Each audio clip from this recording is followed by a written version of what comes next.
کے بعد جو درود شریف ہے نا وہ یہ ہے، جب مسلمان مردوں اور عورتوں کو چاہے کہ جب مؤذن اذان ختم کرے تو ایک بار یہ درود شریف پڑھے، اللہم صلی علی محمد وعلی آل محمد کما صلیت علی ابراہیم وعلی آل ابراہیم انک حمید مجید، اللہم بارک علی محمد وعلی آل محمد کما بارکت علی ابراہیم وعلی آل ابراہیم انک حمید مجید۔ اس کا ترجمہ اس طرح، یا الہی رحمت بھیج محمد صلی اللہ علیہ وسلم پر اور آل محمد صلی اللہ علیہ وسلم پر، جس طرح تو نے رحمت بھیجی ہے حضرت ابراہیم علیہ السلام پر اور آل ابراہیم علیہ السلام پر، بے شک تو تعریف کیا گیا تیرے، یعنی تو تعریف کر بزرگی کا لائق ہے۔ یا الہی برکت بھیجی محمد صلی اللہ علیہ وسلم پر اور آل محمد صلی اللہ علیہ وسلم، جس طرح تو نے برکت بھیجی ابراہیم علیہ السلام پر اور آل ابراہیم پر، بے شک تیرے بہت زیادہ تعریف ہے اور تو بڑی بزرگی والا ہے۔ سیدنا جابر رضی اللہ تعالیٰ عنہ بیان کرتے ہیں کہ رسول اللہ صلی اللہ علیہ وسلم نے فرمایا، جو شخص اذان سن کر جواب دے اور پھر اذان ختم ہونے پر یہ دعا پڑھی، اس کے لیے قیامت کے دن میری شفاعت واجب ہو جاتی ہے۔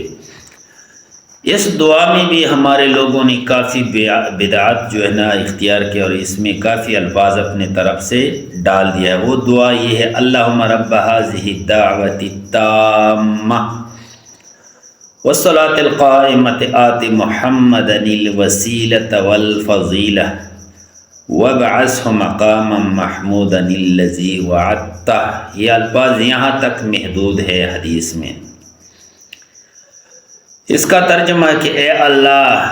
اس پوری پکار اذان کے اور قیامت تک قائم رہنے والی نماز کے رب محمد صلی اللہ علیہ وسلم کو وسیلہ اور بزرگی عطا فرما اور انہیں اس مقام محمود پر پہنچا جس کا تو نے ان سے وعدہ کیا ہے۔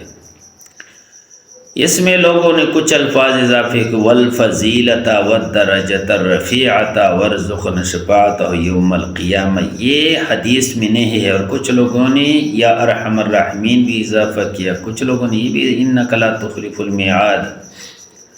یہ الفاظ لوگوں نے اضافہ کیا، لیکن یہ الفاظ سنن بہقی کی روایت کے ہے، لیکن محقق العصر شیخ البانی رحمۃ اللہ علیہ نے انہیں شاذ قرار دیا ہے کہ یہ نہیں ہے۔ یہ مذکورہ الفاظ کی مزید تحقیق کے لیے اوراق الغلیل اور قول المقبول، یہ دو کتابیں آپ مطالعہ کر سکتے ہیں۔ اوراق الغلیل 260 اور 261 صفحے پر موجود ہے، اور قول المقبول فی شرح و تعلیق صلاۃ الرسول صلی اللہ علیہ وسلم صفحہ نمبر 302 پر یہ واقع ہے۔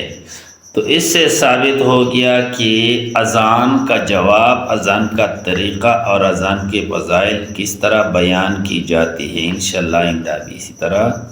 کوشش کریں گے کہ آپ سامعین کو سمجھا دیں گے۔ السلام علیکم۔